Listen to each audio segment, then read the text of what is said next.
Siyempre, kailangan natin gumising ng maaga dahil this is the day of work, di ba?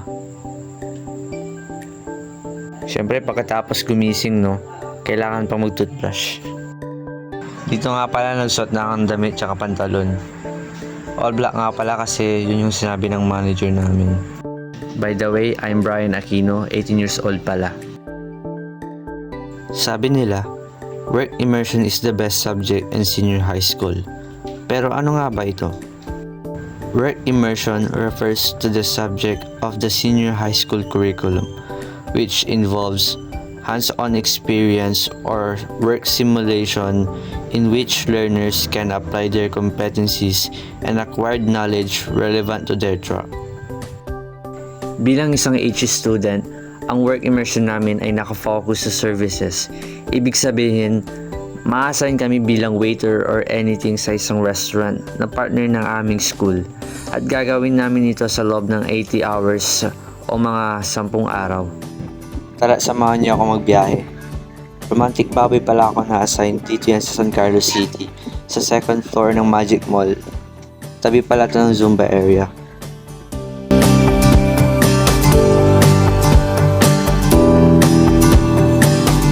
Romantic Baboy, lugar kung saan kami na-assign ng mga kasama ko at naging pangatlong tahanan namin.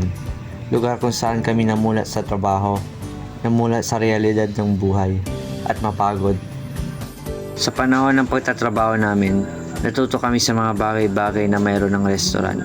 Isa na rito ang mga pagkain na hinahanda at mga trabaho na kailangan namin gawin. Speaking of pagkain, ito pala ang mga ilan sa mga pagkain na ino-offer sa Romantic Baboy. Sa side dish, may kimchi, may pamuchim, may japchae na parang pansit, odeng na lasang fishball, cheese at iba pa. Sa meat naman, ang best seller ay ang herb na thin slices ng beef, meron ding wosam, moksal, depe at iba pa. Unlimited pala ang ino-offer ng Romantic Baboy. Sabi ng manager namin, magandang service daw ang pinakailangan sa pagtatrabaho dito. Kaya kahit mahihayin ako, ay natuto ako makihalubilo sa aming mga guests. Natuto ako mag-serve ng pagkain at magtanong kung may kailangan ba sila. Hindi lang ako na-assign sa dining area, kundi pati na rin sa kitchen.